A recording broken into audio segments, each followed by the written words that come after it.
চতুর্থ বিশ্বকাপ জয়ের মিশন শুরু করতে যাচ্ছে বর্তমান চ্যাম্পিয়ন আর্জেন্টিনা। ইনজুরি সংখ্যা থাকলেও ম্যাচের আগে পুরোপুরি ফিট মেসি, মার্টিনেজ সহ সব ফুটবলার। গ্রুপ জেতে প্রথম ম্যাচে আলবিসেলেস্তেদের প্রতিপক্ষ আফ্রিকার অন্যতম শক্তিশালী দল আলজেরিয়া। কাগজে কলমে আর্জেন্টিনা এগিয়ে, তবে প্রতিপক্ষকে মোটেও হালকাভাবে নিচ্ছেন না কোচ লিওনেল স্ক্যালোনি।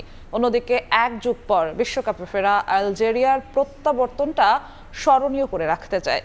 কানসাস সিটিতে ম্যাচ শুরু হবে বাংলাদেশ সময় সকাল 7টায়। যুক্তরাষ্ট্র থেকে সাজিদ মুস্তাহিদের রিপোর্ট।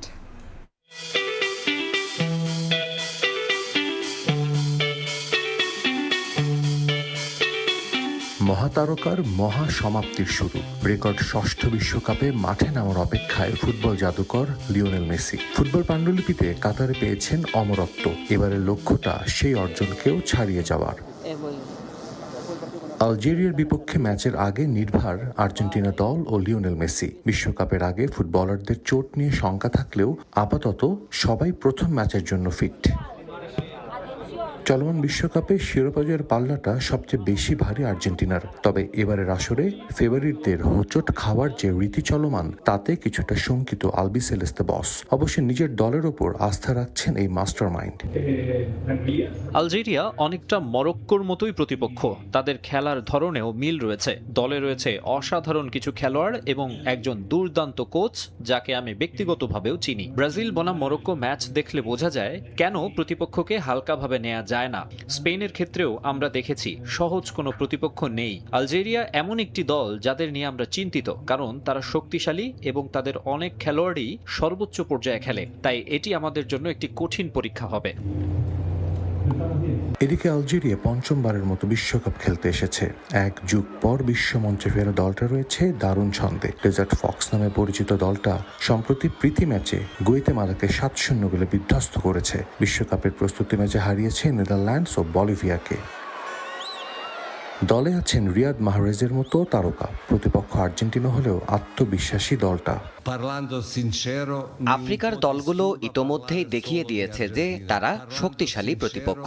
তবে এখনই চ্যাম্পিয়ন, সেমিফাইনালে ওঠা কিংবা আরো বড় কিছু নিয়ে কথা বলার কোনো মানে নেই। প্রতিটি দলকেই এক ম্যাচ করে এগোতে হবে এবং প্রতিটি ম্যাচে নিজেদের সর্বোচ্চটা দিতে হবে। ফিফা র্যাঙ্কিংয়ে 28তম স্থানে থাকা আলজেরিয়ার বিপক্ষে এর আগে একবারই খেলেছে আর্জেন্টিনা। ম্যাচটা 4-3 ব্যবধানে জিতেছিল আলবিসেলেস্তে। মরক্কোর বিপক্ষে ব্রাজিলের ড্র এবং স্পেনের পয়েন্ট হারানো, এই ওয়ার্ল্ড কাপে এখন পর্যন্ত ফেভারিটদের শুরুটা হয়নি ভালো, আর এটাই ভাবাচ্ছে আর্জেন্টিনা কোচ লিওনেল স্ক্যালোনিকে। আলজেরিয়াকে তিনি তুলনা করেছেন মরক্কোর সঙ্গে। এ কারণেই প্রথম ম্যাচে মাঠে নামার আগে সতর্ক আলবিসেলেস্তেরা। কানসাস থেকে সাজিদ মুস্তাহিদ, সময় সংবাদ, যুক্তরাষ্ট্র। আলজেরিয়া বধে 3টি ভিন্ন ফরমেশনে খেলার কৌশল সাজিয়েছে আর্জেন্টিনা। প্রতিটি ফরমেশনেই দেখা যেতে পারে ভিন্ন স্কোয়াড। প্রতিপক্ষের শক্তিমত্তা প্রাধান্য দিয়ে একাদশ নির্বাচনের ইঙ্গিত দিয়েছেন হেড কোচ। বিশ্বকাপে আর্জেন্টিনার প্রথম ম্যাচের স্কোয়াড কেমন হতে পারে, যুক্তরাষ্ট্রের কানসাস থেকে বিশ্লেষণ করেছেন এসএম ইকবাল। লিওনেল স্ক্যালোনির সবচেয়ে বড় গুণ, তিনি দল নির্বাচন করেন প্রতিপক্ষের শক্তিমত্তা যাচাই করে। আলজেরিয়ার বিপক্ষে বিশ্বকাপের ওপেনিং ম্যাচে যখন মাঠে নামার প্রস্তুতি নিচ্ছে আর্জেন্টিনা, তখনও এই মাস্টার মাইন্ডে মস্তিষ্কে ঘুরপাক খাচ্ছে ঠিক সেই বিষয়গুলো। আর্জেন্টিনার সবশেষ অনুশীলন আর লিওনেল স্ক্যালোনির যেই ক্যারেক্টার, সেটি যাচাই করে অন্তত ধারণা পাওয়া যায় কমপক্ষে 3টি ফরমেশন নিয়ে ভাবছেন এই মাস্টারমাইন্ড। ফরমেশন যদি 4-4-2 হয়, অর্থাৎ এই ফরমেশনটা মোটামুটি আর্জেন্টিনার প্রিয় ফরমেশন। এই ফরমেশনে যদি লিওনেল স্ক্যালোনি দল সাজান, তাহলে তিনি সেন্টার ব্যাকে খেলাবেন 2জন ডিফেন্ডার। সেই 2জন ডিফেন্ডারদের একজন হচ্ছেন ক্রিস্টিয়ান রোমেরো এবং অপরটি হচ্ছেন নিকোলাস ওতামেন্ডি। আর রাইট ব্যাক পজিশনে খেলতে পারেন গনসালো মন্তিয়াল, আর লেফট ব্যাকে দেখা যেতে পারে ফাকুন্দো মেডিনাকে। এবার যদি মিডফিল্ড পজিশনে আসি, এই মিডফিল্ড পজিশনে আর্জেন্টিনার মোটামুটি 3জন ফুটবলার অটো চয়েস। একজন হচ্ছেন ম্যাকালিস্টার, আরেকজন হচ্ছেন এনজো ফার্নান্দেজ, আরেকজন হচ্ছেন রদ্রিগো ডে পল।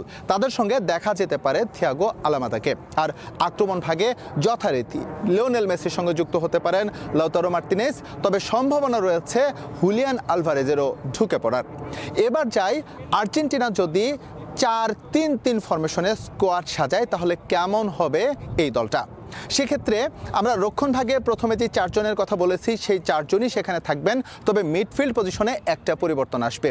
সেই পরিবর্তনের জন্য কাটা পড়তে পারেন থিয়াগো আলামাদা। আক্রমণ ভাগে ইনক্লুশন হবে লিওনেল মেসি এবং লাউতারো মার্তিনেজের সঙ্গে নিকো গঞ্জালেসের।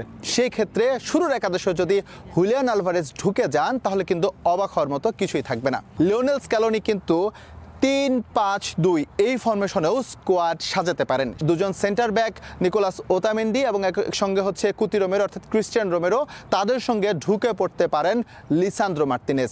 আর মিডফিল্ডকে আরও শক্তিশালী করতে তিনি এনজো ম্যাকালিস্টার এবং রদ্রিগো ডে পলের সঙ্গে একপাশে যুক্ত করতে পারেন উইলিয়ানো সিমিওনোকে এবং একই সঙ্গে যুক্ত হতে পারেন নিকো গঞ্জালেস। আর ফরওয়ার্ড লাইনে যথারীতি থাকবেন লিওনেল মেসি। হুলিয়ান আলভারেজ যুক্ত হচ্ছেন নাকি লাউতারো মার্তিনেজ যুক্ত হচ্ছেন সেটা নিয়ে একটা কনফিউশন রয়ে গেছে। সেই বিষয়ে হয়তো বা টিম ম্যানেজমেন্ট একেবারে শেষ মুহূর্তে সিদ্ধান্ত নেবে। মার্কিন যুক্তরাষ্ট্রের কানসাস থেকে SM ইকবাল, সময় সংবাদ।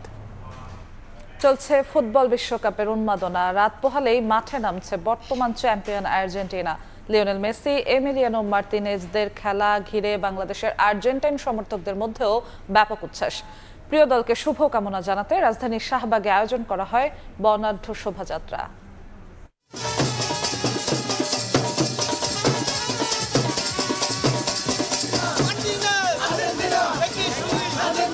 বিকেল গড়াতে শাহবাগে জড়ো হতে থাকেন শত শত সমর্থক। কারো হাতে আকাশি সাদা পতাকা, কারো গায়ে প্রিয় খেলোয়াড়ের জার্সি। ঢাকঢোল, ভুবজেলা আর গানে গানে মুখর পুরো এলাকা। যেন ম্যাচ শুরুর আগেই উৎসবের আমেজে মেতে উঠেন আর্জেন্টিনার ভক্তরা।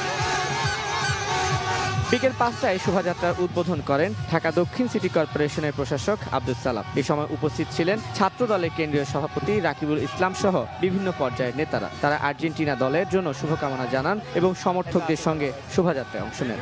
এক সময় মোহামেডান আবাহনীর জন্য ঢাকা পাগল ছিল, এখন বিশ্ব ফুটবলে আর্জেন্টিনা, ব্রাজিল, জার্মান অনেকের সমর্থক এখানে আছে। যেই জয়লাভ করুক না কেন সবাই ঢাকার দর্শকরা শান্তিপূর্ণভাবে জয় পরাজয়কে মেনে নিয়ে তারা সেলিব্রেট করবেন, আমি এটা আশা করি। শাহবাগ থেকে শুরু হওয়া শোভাযাত্রাটি বিভিন্ন সড়ক প্রদক্ষিণ করে গিয়ে শেষ হয় ধানমন্ডির রবীন্দ্র সরোবরে। সেখানে আগে থেকেই অপেক্ষায় ছিলেন আরো অনেক সমর্থক। প্রিয় দলের প্রতি ভালোবাসা আর বিশ্বকাপ জয়ের প্রত্যাশায় এক হয়ে যান সবাই। আর্জেন্টিনা প্রথম ম্যাচের আগে তাদের প্রতি এক ধরনের শুভকামনার নিদর্শন স্বরূপ আজকের এই বিষয়টি আমরা আয়োজন করেছি।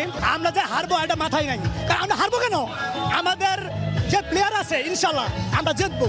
100% নিশ্চিত যে ইনশাল্লাহ এবার আমরাই জিতবো, আমরাই কাপ নেব। সবার একত্রে মিলন মেলা, এটা খুবই ভালো লাগতেছে। 4 বার চ্যাম্পিয়ন হব এবার, সেই অপেক্ষায় আছি ইনশাল্লাহ। বুধবার সকাল 7টায় বিশ্বকাপে নিজেদের প্রথম ম্যাচে আলজেরিয়ার মুখোমুখি হবে 3 বারের বিশ্ব চ্যাম্পিয়ন আর্জেন্টিনা। এখন অপেক্ষা মাঠের লড়াইয়ে সে প্রত্যাশার প্রতিফলন দেখা। তানভীর হাসান, সময় সংবাদ, ঢাকা। প্রিয় দল আর্জেন্টিনার বুধবারের ম্যাচ ঘিরে দেশের বিভিন্ন স্থানেও শোভাযাত্রা ও র্যালি করেছেন দলটির ভক্তরা।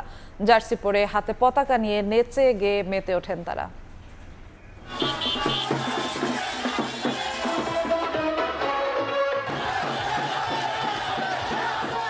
বিশ্বের প্রতিটি দেশের মতো বিশ্বকাপ ফুটবল উন্মাদনায় ভাসছে বাংলাদেশও। পছন্দের দল নিয়ে প্রতিনিয়ত মাতামাতি ভক্তদের। অভিনব সব উপায়ে ভালোবাসা প্রকাশ করছেন তারা। ব্রাহ্মণবাড়িয়ার আখাউড়ায় আর্জেন্টিনা সমর্থকদের বর্ণাঢ্য র্যালি অনুষ্ঠিত হয়েছে। মঙ্গলবার বিকেলে শহীদ স্মৃতি সরকারি কলেজ থেকে বের হওয়া র্যালিটি পৌর শহরের বিভিন্ন সড়ক প্রদক্ষিণ শেষে একই স্থানে গিয়ে শেষ হয়। আর্জেন্টিনা ফুটবল দলের সমর্থকরা গায়ে জার্সি পরে হাতে পতাকা ও পিকআপ ভ্যানে মাইক বাজিয়ে আনন্দ উচ্ছ্বাস প্রকাশ করেন।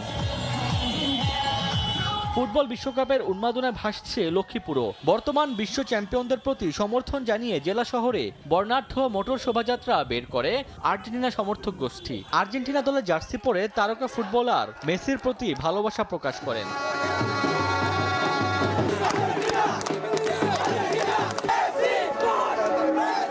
আর্জেন্টিনার সমর্থনে বর্ণাঢ্য শোভাযাত্রা করল রংপুরের বেগম রোকেয়া বিশ্ববিদ্যালয়ের শিক্ষার্থীরা। বিশ্ববিদ্যালয়ের 0 পয়েন্ট থেকে বের হওয়া এই শোভাযাত্রায় অংশ নেন শতাধিক শিক্ষার্থী। তাদের সঙ্গে যোগ দেন সাধারণ মানুষ ও শিশু কিশোর সহ শিক্ষার্থীরাও।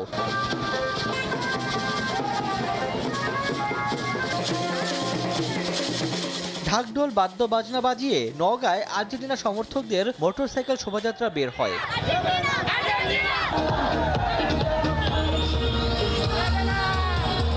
নাটোর শহরের কানাইখালী স্টেডিয়াম থেকে আর্জেন্টিনার সমর্থনে র্যালি বের হয়। 360 ফিট দৈর্ঘ্যের পতাকা নিয়ে র্যালিতে অংশ নেন ভক্তরা। উৎসবের আমেজ বিরাজ করছে ফেনীতেও। আর্জেন্টিনা সমর্থকরা বর্ণাঢ্য শোভাযাত্রা বের করেন। ফ্যানবেজ ফেনীর আয়োজনে জেলার বিভিন্ন উপজেলা থেকে দলটির হাজারো সমর্থক অংশ নেন। এদিকে ফুটবল বিশ্বকাপে আর্জেন্টিনার ম্যাচকে সামনে রেখে চুয়াডাঙ্গায় আনন্দ শোভাযাত্রা হয়েছে। 2000 ফুট আর্জেন্টিনার পতাকা নিয়ে 6 শতাধিক সমর্থক এতে অংশ নেন। এছাড়া মোটরসাইকেল, নীল সাদা পতাকা, ব্যানার ও ফেস্টুনে সজ্জিত হয়ে যানবাহনের বহর নিয়ে নীলফামারীর সৈয়দপুরে শোভাযাত্রা করেন মেসি ভক্তরা। ওমর ফারুক, সময় সংবাদ। বিশ্বকাপের হাই ভোল্টেজ ম্যাচে নিউ ইয়র্কে মুখোমুখি হয়েছে ফ্রান্স ও সেনেগাল। ফ্রান্সের প্যারিসে ম্যাচ উপভোগ করছেন সমর্থকরা। এই মুহূর্তে সেখানে আছেন রিপোর্টার লুৎফর রহমান বাবু। সরাসরি যাচ্ছি তার কাছে। বাবু,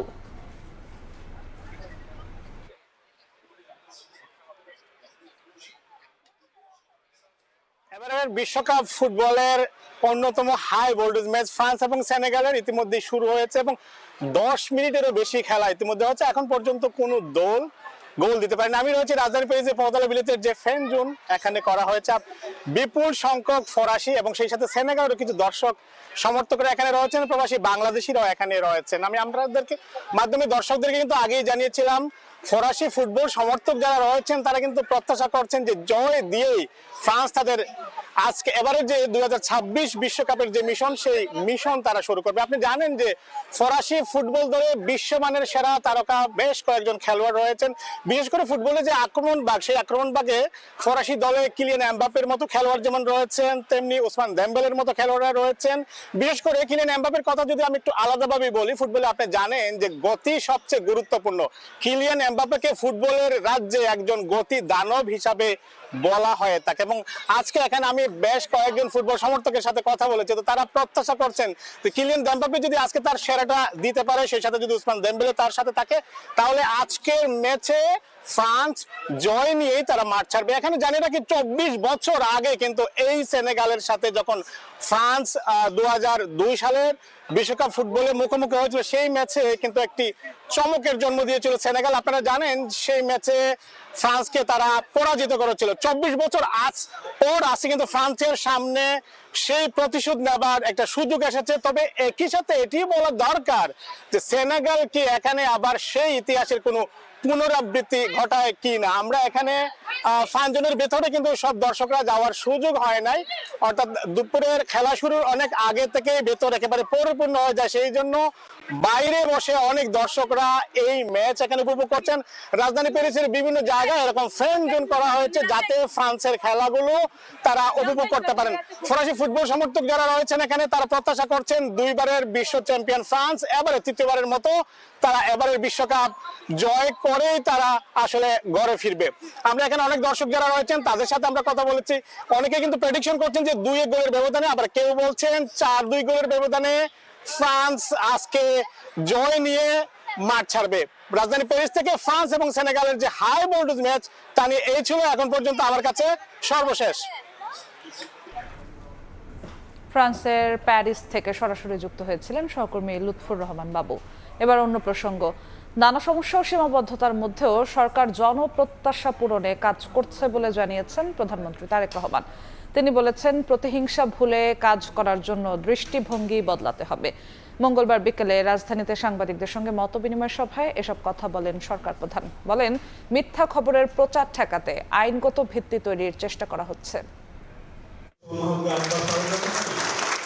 সরকার গঠনের পর প্রথমবারের মতো সাংবাদিকদের সঙ্গে মতবিনিময়ে প্রধানমন্ত্রী তারেক রহমান। রাজধানীর চীনমৈত্রী সম্মেলন কেন্দ্রে এই আয়োজনে আমন্ত্রিত ছিলেন দীর্ঘদিন ধরে বিএনপির সংবাদ সংগ্রহ করা গণমাধ্যম কর্মীরা, ছিলেন প্রধানমন্ত্রী বিটের সাংবাদিকরাও। সাথে কথা বলেছেন দুপুরে। সাংবাদিকদের সঙ্গে নিয়ে মধ্যাহ্নভোজ করেন তারেক রহমান।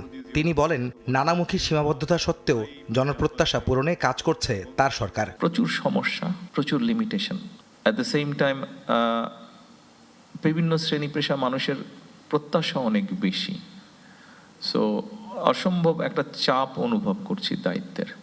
এ সময় সাংবাদিকদের প্রশ্নের উত্তর দেন তারেক রহমান। তিনি জানান, প্রতিহিংসা ভুলে কাজ করতে বদলাতে হবে দৃষ্টিভঙ্গি।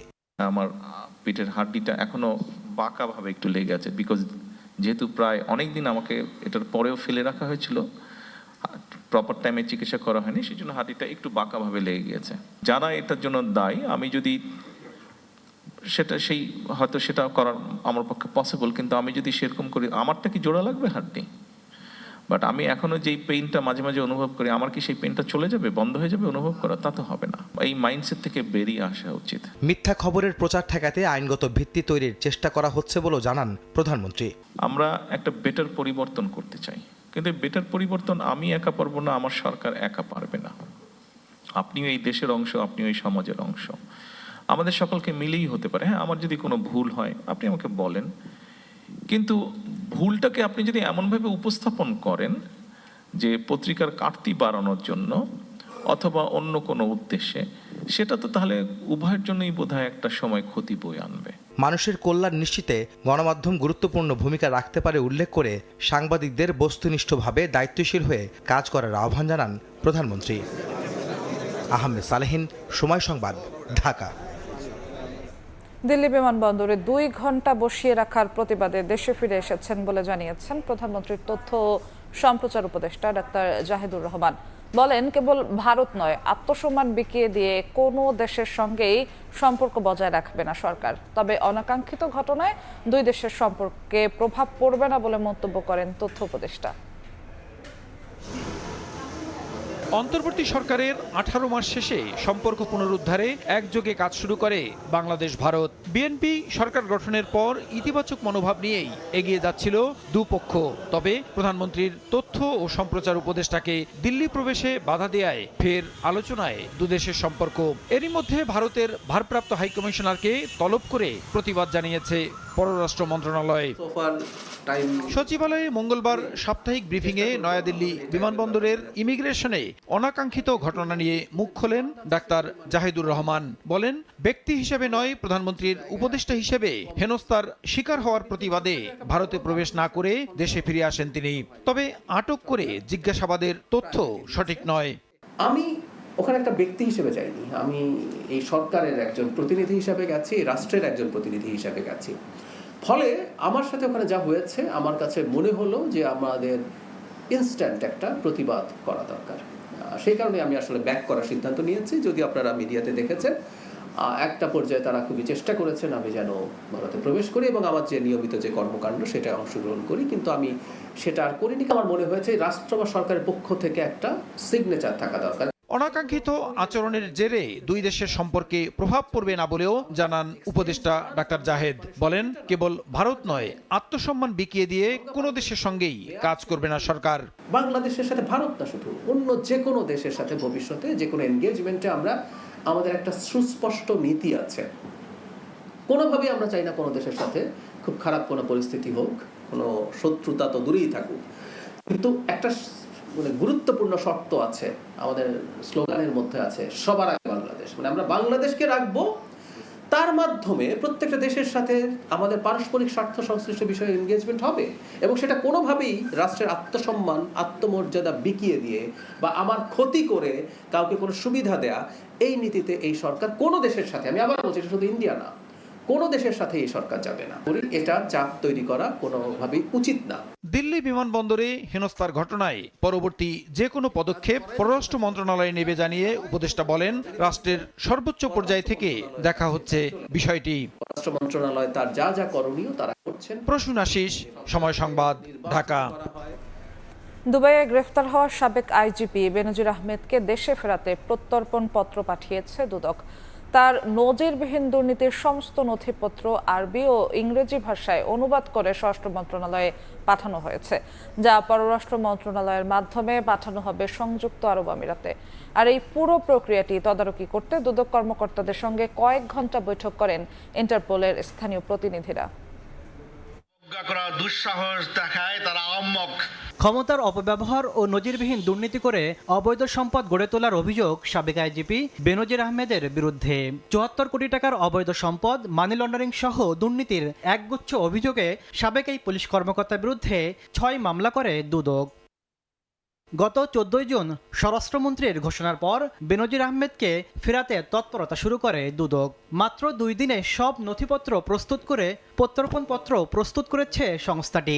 বেনজিরের দুর্নীতির সব নথি আরবি ও ইংরাজি ভাষায় অনুবাদ করে পাঠানো হয়েছে স্বরাষ্ট্র মন্ত্রণালয়ে, যা পররাষ্ট্র মন্ত্রণালয়ের মাধ্যমে পাঠানো হবে সংযুক্ত আরব আমিরাত সরকারের কাছে। তাকে দেশে ফেরানোর বিষয়ে দুদকের পক্ষ থেকে এক্সট্রাডিশন প্রপোজাল পাঠানো হয়েছে। আজকে স্বরাষ্ট্র মন্ত্রণালয় হয়ে পররাষ্ট্র মন্ত্রণালয় হয়ে কূটনৈতিক চ্যানেলে আরব আমিরাতে প্রেরণ করা হবে। এদিকে বেনজির আহমেদের দুর্নীতির নথিপত্র প্রস্তুতির বিষয়টি তদারকি করছে ইন্টারপোল। মঙ্গলবার সংস্থাটির প্রতিনিধিরা বৈঠকও করেন দুদকের সঙ্গে। আমাদের এই যে কাগজপত্র গোছানোর জন্য ওনারা সহযোগিতার জন্য আসছেন, ওনারা এই কাগজপত্র ইয়া করতে আসছেন। এর আগে গ্রেফতার হওয়া সাবেক আইজিপিকে দেশে ফেরাতে বাংলাদেশকে 30 দিনের মধ্যে আনুষ্ঠানিক প্রত্যর্পণের আবেদন করার জন্য আহ্বান জানায় সংযুক্ত আরব আমিরাত। তাসলিম তৌহিদ, সময় সংবাদ, ঢাকা। দেশের আরও 10 জেলাকে রেল নেটওয়ার্কের আওতায় নিয়ে আসার নির্দেশনা দিয়েছেন প্রধানমন্ত্রী তারেক রহমান। রেলপথ মন্ত্রী জানান, ঢাকার পার্শ্ববর্তী ও দেশের দক্ষিণাঞ্চলে সম্প্রসারিত হবে রেল সেবা। সরকার ফরিদপুরের ভাঙা থেকে পটুয়াখালীর পায়রা পর্যন্ত রেল সংযোগ নির্মাণে চীন ও কোরিয়ার প্রস্তাব পেয়েছে বলেও দাবি করেন রেলপথ মন্ত্রী। এদিকে পদ্মা ও যমুনায় দ্বিতীয় সেতু নির্মাণের বিষয়টি পর্যালোচনা করা হচ্ছে বলে জানানো হয় ব্রিফিংয়ে। দেশে রেল যোগাযোগ ব্যবস্থার আধুনিকায়ন এবং সব জেলায় রেল নেটওয়ার্ক সম্প্রসারণে বহুবার চেষ্টা করা হলেও তা সফল হয়নি। বর্তমানে রেল নেটওয়ার্কে যুক্ত 49টি জেলা। এ অবস্থায় সংযোগের বাইরে থাকা জেলাগুলোতে রেল সুবিধা পৌঁছে দেওয়া সহ সেবার মান বাড়াতে কার্যকর উদ্যোগ নিতে চায় সরকার। মন্ত্রিপরিষদ বিভাগে রেলমন্ত্রী, প্রতিমন্ত্রী সহ খাত সংশ্লিষ্টদের সঙ্গে বৈঠক করলেন প্রধানমন্ত্রী তারেক রহমান। বৈঠক শেষে সচিবালয়ে ব্রিফিংয়ে সড়ক পরিবহন, সেতু ও রেলপথ মন্ত্রী বলেন, আরও 10টি জেলায় রেল যোগাযোগ স্থাপনে রাষ্ট্রীয় উদ্যোগ নেয়ার তাগিদ দিয়েছেন সরকার প্রধান। নতুন আরও 10টি জেলাকে কিভাবে রেল সংযোগ বা রেল যোগাযোগ বা রেল সেবা নিশ্চিত করা যায় সে ব্যাপারে রেল লাইন এবং তার সার্ভিস প্রসারিত করবার জন্য প্রকল্প গ্রহণের তাগাদা এসেছে। শেখ রবিউল আলম জানান, ফরিদপুরের ভাঙা থেকে পটুয়াখালীর পায়রা বন্দর পর্যন্ত রেল রুট তৈরিতে চীন, কোরিয়া সহ কয়েকটি দেশ অর্থায়নে আগ্রহী। এছাড়া পদ্মা এবং যমুনায় দ্বিতীয় সেতু নির্মাণের বিষয়টি সরকারের পর্যালোচনা ও পরীক্ষা নিরীক্ষা স্তরে আছে বলেও জানান মন্ত্রী। অনেকগুলি প্রকল্প আছে যেটাতে চীনের আগ্রহ আছে এবং তাদের প্রস্তাবনাগুলো ইতিবাচক। আমরা সেগুলি পরীক্ষা নিরীক্ষা করছি। উভয় দেশের স্বার্থ এবং রাইট রক্ষা করে, বেনিফিট রক্ষা করে যেসব প্রকল্পগুলি একমত হওয়া যাবে সেইগুলি গ্রহণ করা হবে। পদ্মা রেল সেতুর পিলারের নিচ থেকে অতিরিক্ত মাটি সরিয়ে নেওয়া হচ্ছে জানিয়ে মন্ত্রী বলেন, বিতর্ক তৈরি হওয়ায় সেখানে গাছ লাগানোর সিদ্ধান্ত হয়েছে। এদিকে মহাখালী টার্মিনাল সরাতে উত্তরায় 50 বিঘা জমি অধিগ্রহণের পরিকল্পনা চলছে। পর্যায়ক্রমে রাজধানীতে কোনো বাস টার্মিনাল থাকবে না বলেও জানান শেখ রবিউল আলম। প্রসূন আশিস, সময় সংবাদ, ঢাকা। বছরের পর বছর ঘুরেও মিলছে না পেনশন। টাকা পাওয়ার আগে মারা যাচ্ছেন 30% বেসরকারি শিক্ষক। অবসর সুবিধা বোর্ডের সফটওয়্যারে সমস্যা ও লাল ফিতার দৌরাত্মের অভিযোগ ভুক্তভোগীদের। শিক্ষকদের জন্য বেগম খালেদা জিয়ার নেয়া প্রকল্পটি রাজনৈতিক কারণে স্থবির করে রাখে আওয়ামী লীগ সরকার। কামরুল হাসানের প্রতিবেদন।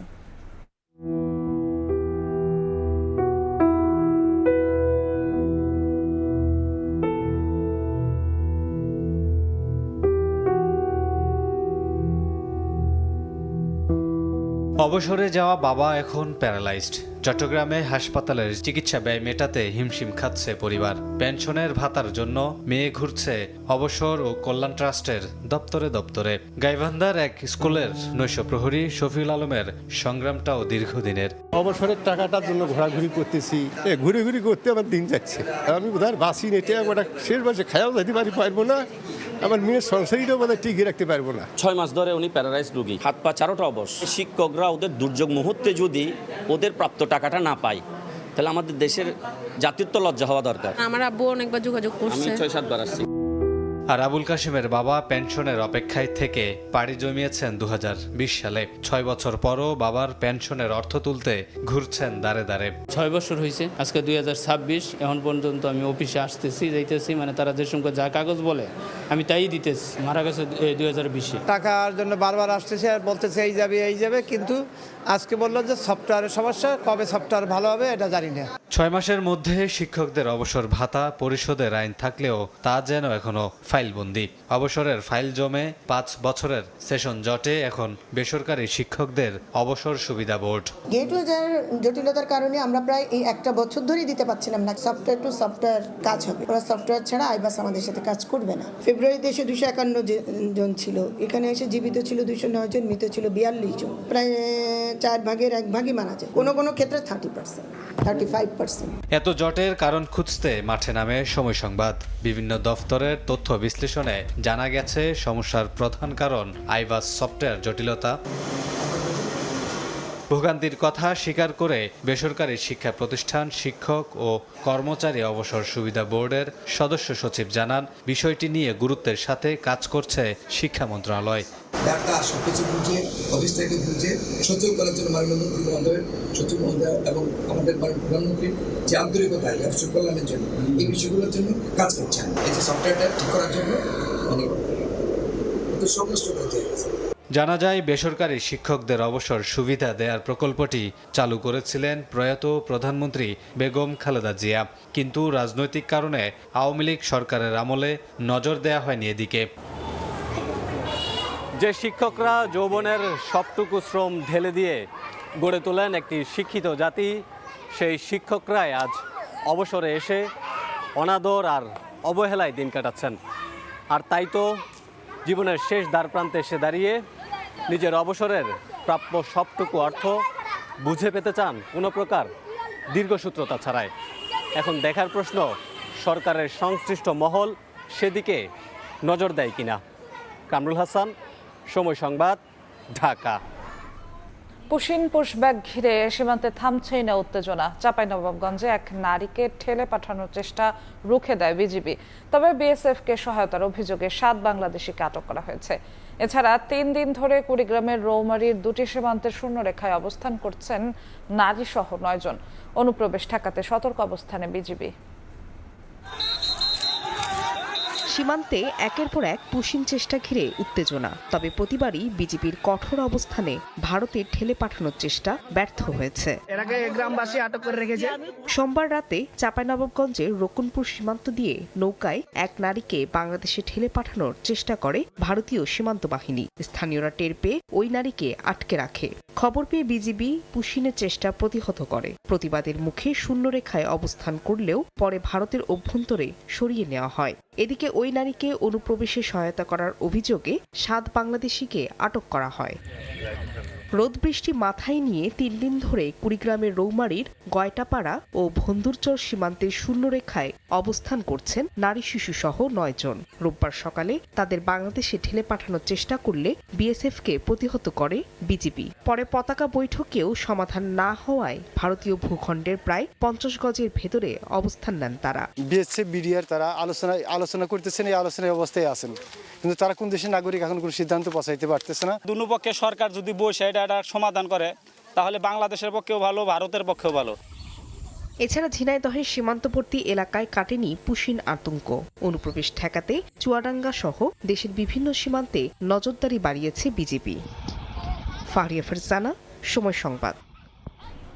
পুশিন নিয়ে আলোচনার জন্য সংসদে নোটিশ দেয়া হলেও সরকারি দল গড়িমসি করছে বলে অভিযোগ করেছেন বিরোধী দলীয় নেতা ও জামায়াত আমির ডাক্তার শফিকুর রহমান। মঙ্গলবার সকালে সংসদ ভবনের এলডি হলে সাংবাদিকদের সঙ্গে মতবিনিময় সভায় এই অভিযোগ করেন তিনি। সংসদে জুলাই সনদ বাস্তবায়ন না হলে রাজপথে সমাধানের হুঁশিয়ারি দেন বিরোধী দলীয় নেতা। বলেন, জনগণের স্বার্থে সংসদে যৌক্তিক ভূমিকা রাখবে জামায়াত। সেই নোটিশটা নিয়ে গড়িমসি করা হচ্ছে। সীমান্তে পুশিন, আমার নোটিশদাতাকে ডেকে নিয়ে বলা হয়েছে যে এটা সেন্সিটিভ ইস্যু, আপনি একটু উল্টো করেন। তিনি বলছেন আমি উল্টো করব না। সেন্সিটিভ ইস্যু বলেই তো আমি আলোচনা করতেছি, দেশের স্বার্থে, স্বাধীনতা সার্বভৌমত্বের স্বার্থে। যেটা সংসদে সমাধান হওয়ার সংসদে হবে, যেটা না হওয়ার রাজপথে হবে। আমরা জনগণের দাবি ছেড়ে দেব না। রাজধানীর পল্লবীতে শিশু রামিসা ধর্ষণ ও হত্যা মামলার আসামিদের পক্ষে শুনানির জন্য স্টেট ডিফেন্স নিয়োগের নির্দেশ দিয়েছেন হাইকোর্ট। বিচারপতি ভীষ্মদেব চক্রবর্তী ও বিচারপতি কে এম রাশেদুজ্জামান রাজার বেঞ্চ এই আদেশ দেন। বেঞ্চটির কার্যতালিকায় মামলাটি শুনানির জন্য রয়েছে। এদিকে আসামি সোহেল রানা ও স্বপ্না আক্তারের জেল আপিল শুনানির জন্য পেপার বুক প্রস্তুত হয়েছে। যাচাই বাছাই শেষে যে কোনো দিন শুরু হবে শুনানি। শিশু রামিসা ধর্ষণ ও হত্যার দায়ে গত 9 জুন আসামি সোহেল রানা ও স্বপ্না আক্তারের মৃত্যুদণ্ড অনুমোদনের নথি হাইকোর্টে আসে। এ ঘটনার মাত্র 19 দিনে রায় দেন বিচারিক আদালত।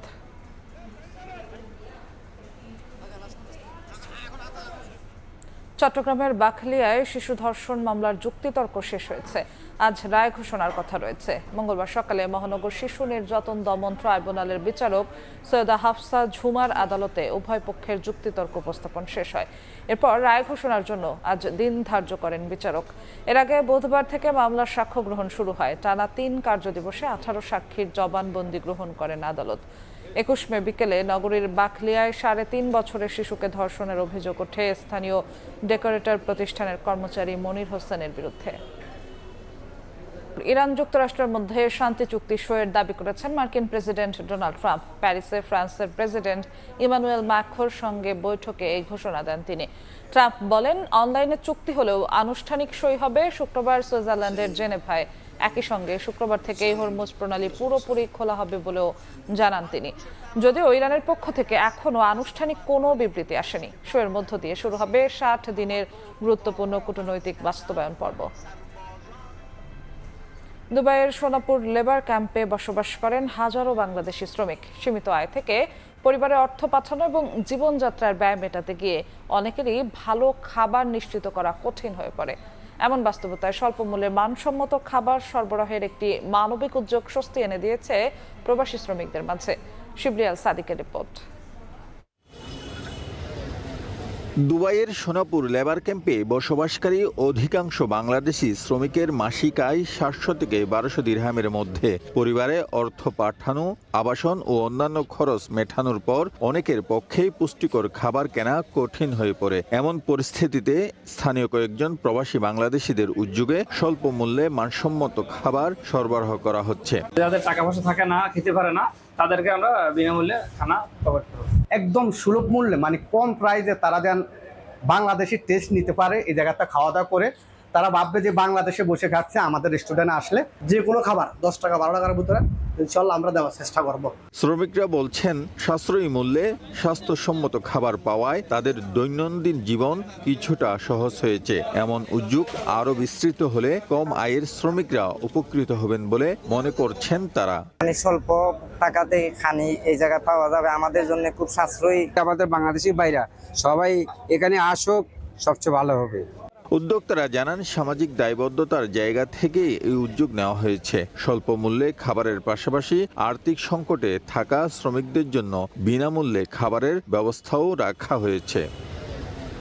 এই রেস্টুরেন্টের মাধ্যমে এখন থেকে স্বল্প মূল্যে প্রবাসীদের খাবার পরিবেশন করা হবে, যেটা অত্যন্ত মানবিক বলে উল্লেখ করেছেন এখানকার প্রবাসী বাংলাদেশিরা।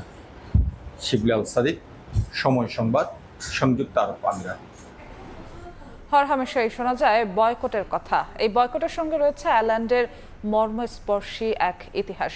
এর উৎপত্তি আয়ারল্যান্ডের কাউন্টি মেয়ো লগ মাস্ক ও বেলিন রোব বেদনার এক প্রতিপাদী কাব্য। আয়ারল্যান্ডে কাউন্টি মেয়ো লগ মাস্ক বেলিরোব ঘুরে সৈয়দ জুয়েল জানাচ্ছেন বিস্তারিত।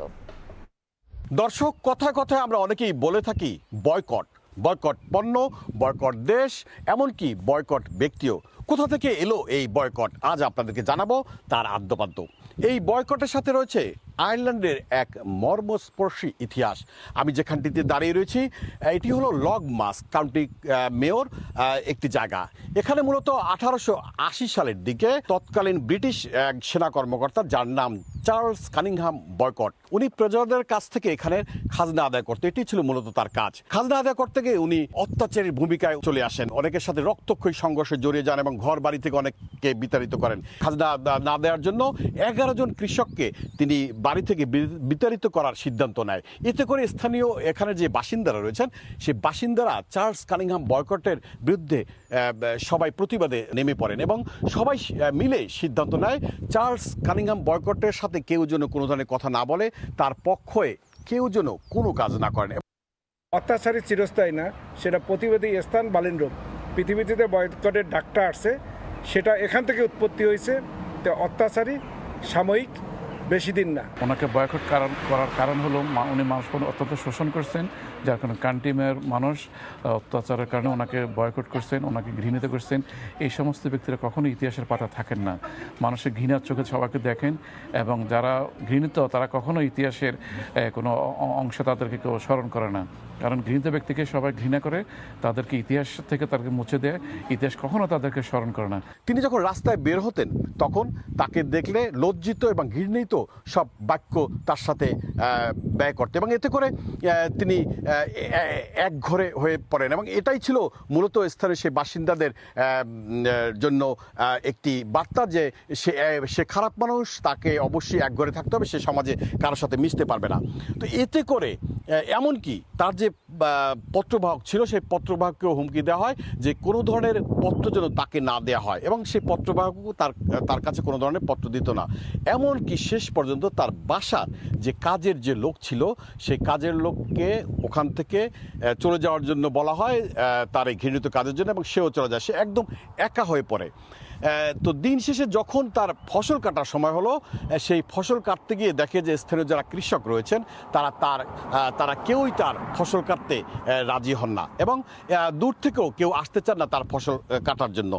এই সময় তিনি ব্রিটিশ টাইমস পত্রিকায় তিনি একটি পত্র লেখেন, দীর্ঘ পত্রে তিনি তার এই করুণ হালের কথা বলেন। এর পরিপ্রেক্ষিতে তখন ব্রিটিশ সরকার এই লগ মাস্কে, আমি যেখানটিতে দাঁড়িয়ে রয়েছি এই এরিয়াটিতে উনি ব্রিটিশ সরকার 1000 কৃষক পাঠান এই ফসল কাটার জন্য। সেই সময়ের হিসেবে যেখানে 500 পাউন্ড লাগতো মাত্র সেই ফসল কাটতে, সেই 1000 লোক আনার জন্য 10,000 পাউন্ড ব্যয় হয়। এতে করে উনি মানসিকভাবে আরও বিপর্যস্ত হয়ে পড়েন এবং উনি শেষ পর্যন্ত পত্র লেখেন যে এখানের স্থানীয় বাসিন্দারা তার সাথে যে আচরণ করতেছেন তাতে করে তার শঙ্কা তাকে এখানের বাসিন্দারা তাকে মেরে ফেলতে পারেন। এরই পরিপ্রেক্ষিতে পরবর্তী সময় উনি 1880 সালে আয়ারল্যান্ডের এই লগ মাস্ক থেকে কাউন্টি মেয়র থেকে চলে যান। পরিশেষে আমরা এটাই বলতে পারি যে পৃথিবীতে যতই অত্যাচারী মানুষ হোক না কেন, সেই অত্যাচারীর শেষ পরিণতিটা কখনোই ভালো হয় না। চার্লস কানিংহাম বয়কট যে নিদর্শন রেখে গেলেন, এটি পৃথিবী যতদিন থাকবে ততদিন এই বয়কটের কথাটি মানুষ মনে রাখবে। পাশাপাশি এই আয়ারল্যান্ডের এখানে যারা প্রতিবাদী মানুষ ছিল সেই প্রতিবাদের কথাও তারা স্মরণ রাখবে। আয়ারল্যান্ডের কাউন্টি মেয়র লগ মাস্ক থেকে সৈয়দ জুয়েল, সময় সংবাদ। মালদ্বীপের 60তম স্বাধীনতা দিবস ও বিশ্ব পরিবেশ দিবস উপলক্ষে বৃক্ষরোপণ কর্মসূচি আয়োজন করা হয়। দেশটির হুল হুমালে সেন্ট্রাল পার্কে এই অনুষ্ঠান উদযাপিত হয়েছে, যেখানে মালদ্বীপ সরকারের উচ্চপদস্থ কর্মকর্তাদের সঙ্গে অংশ নিয়েছেন Bangladesh high commissioner doctor Mohammad Nazmul Islam. অনুষ্ঠানে মালদ্বীপ সরকারের উচ্চাভিলাষী 5 মিলিয়ন ট্রি প্রজেক্টের প্রতি পূর্ণ সমর্থন জানায় বাংলাদেশ হাই কমিশন। এছাড়া বৈশ্বিক জলবায়ু পরিবর্তনের ক্ষতিকর প্রভাব মোকাবিলা, উষ্ণতা হ্রাস এবং পরিবেশ সুরক্ষায় দুই দেশের মধ্যে জলবায়ু কূটনীতি সুদৃঢ় করার ওপর বিশেষ গুরুত্ব আরোপ করা হয়। একই সাথে আঞ্চলিক ও আন্তর্জাতিক জলবায়ু ফোরামগুলোতে বাংলাদেশ ও মালদ্বীপ সমন্বিতভাবে কাজ করারও দৃঢ় প্রত্যয় ব্যক্ত করেন।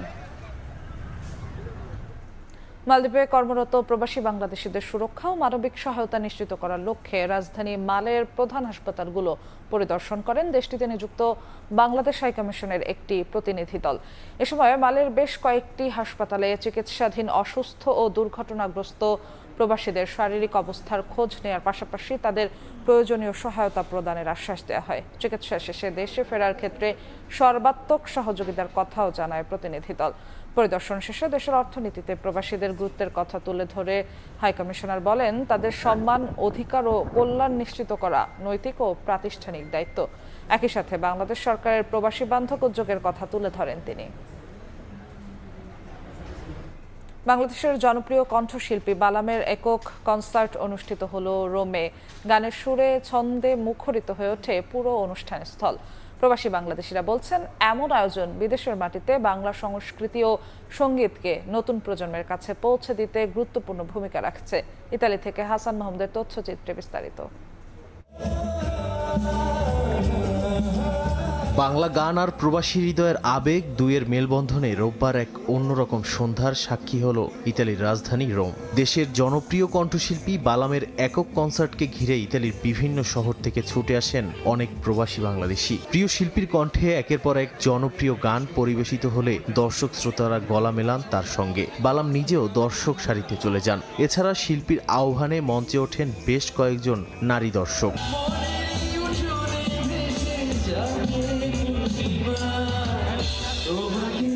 অনুষ্ঠান জুড়ে ছিল উৎসবের আমেজ। শুধু গানই নয়, প্রবাসে বেড়ে ওঠা নতুন প্রজন্মের সামনে বাংলাদেশের সঙ্গীত ও সংস্কৃতিকে তুলে ধরার এক অনন্য উদ্যোগ হিসেবেও দেখছেন উপস্থিত দর্শকরা। বালাম আসছে রোম শহরে এই প্রথম রোম শহরের মধ্যে অনেক বিশাল একটা বড় আয়োজন। আমরা সবাই অনেক এনজয় করছি। ভবিষ্যতে আমরা আরো দেখতে চাই, আমরা আরো উপভোগ করতে চাই, আমরা আরো আমাদের সংস্কৃতিটাকে জানতে চাই। অনুষ্ঠানের আয়োজকরা বলছেন, ইতালিতে বসবাসরত বাংলাদেশি কমিউনিটির মধ্যে সাংস্কৃতিক বন্ধন আরো দৃঢ় করতেই তাদের এই উদ্যোগ। ভবিষ্যতেও দেশীয় শিল্পীদের নিয়ে আরো বড় পরিসরে অনুষ্ঠান আয়োজনের পরিকল্পনা রয়েছে বলে জানান তারা। আমাদের এই সংস্কৃতিকে তুলে ধরার জন্য আমি মনে করি এই ধরনের প্রোগ্রাম খুবই ভালো ইমপ্যাক্ট ফেলছে আমাদের বাচ্চাদের উপরে। আমাদের মূল উদ্দেশ্য হচ্ছে আমাদের বাংলা সংস্কৃতিকে এই ইতালির মাটিতে, বিদেশের মাটিতে এখানে বেড়ে ওঠা প্রজন্মের কাছে ছড়িয়ে দেওয়া। প্রবাস জীবনের ব্যস্ততার মাঝেও বাংলা গান যে এখনো বাঙালির আবেগ আর ভালোবাসার অন্যতম ঠিকানা, বালামের এই কনসার্ট যেন তারই আরেকটি প্রমাণ। গান আর সংস্কৃতির এই সেতুবন্ধন প্রবাসী বাংলাদেশের পরিচয়কে আরো সমৃদ্ধ করবে বলে মনে করছেন সংশ্লিষ্টরা। সময় সংবাদ, ইতালি। বাংলাদেশ অস্ট্রেলিয়া টি-20 সিরিজের খবর। ইনজুরির দুশ্চিন্তা মাথায় নিয়ে অজিদের বিপক্ষে প্রথম টি-20তে মাঠে নামছে বাংলাদেশ। পেস ইউনিটে আস্থা রেখে জয়ের ব্যাপারে আত্মবিশ্বাসী অধিনায়ক লিটন দাস। চট্টগ্রামে ম্যাচ শুরু দুপুর 2টায়। অস্ট্রেলিয়ার বিপক্ষে 3 ম্যাচের ওয়ানডে সিরিজ 2-1 ব্যবধানে জিতে আত্মবিশ্বাসের তুঙ্গে আছে বাংলাদেশ। শেষ ওয়ানডে ম্যাচ অল্পের জন্য হাতছাড়া হলেও আত্মবিশ্বাসের তুঙ্গে আছে টাইগাররা। সিরিজ জয়ের স্বপ্ন থাকলেও টাইগার পেস ইউনিটকেই কঠিন চ্যালেঞ্জ মনে করেন অজি অধিনায়ক মিচেল মার্শ। তবে প্রথম ম্যাচে আগে লিটনের পুরোপুরি ফিট হওয়া নিয়ে চিন্তায় টাইগার টিম ম্যানেজমেন্ট। জ্বরে আক্রান্ত পারভেজ ইমন। তবে সাগরিকার সব প্রতিবন্ধকতা জয় করে সিরিজ শুরু করতে চায় বাংলাদেশ।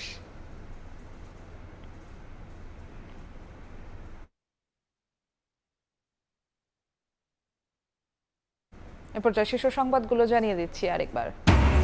আলজেরিয়া পরীক্ষা দিয়ে সকালে শুরু আর্জেন্টিনার বিশ্বকাপ মিশন। পুরোপুরি ফিট মেসি, মার্টিনেজ। বাংলাদেশের সমর্থকদের উন্মাদনা। রাজধানীতে বর্ণাঢ্য শোভাযাত্রা। নানা সীমাবদ্ধতার মধ্যেই জনপ্রত্যাশা পূরণে কাজ করছে সরকার। সাংবাদিকদের সঙ্গে মত বিনিময়ে প্রধানমন্ত্রী। মিথ্যা খবর প্রচার রুখতে চলছে আইনি ভিত্তি তৈরির কাজ। এবং লালমনিরহাটে শিশুর লাশ উদ্ধার। অভিযুক্তকে ছিনিয়ে নিতে ডিসিএসপির গাড়িতে হামলা। পুলিশের সঙ্গে এলাকাবাসী সংঘর্ষে আহত 30। নরসিংদীতে প্রতিপক্ষের হামলায় নিহত 1।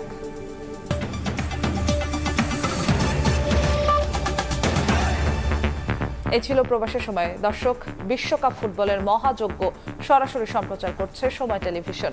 দেখতে চোখ রাখুন সময়ের পর্দায়। সঙ্গেই থাকুন সময়ের।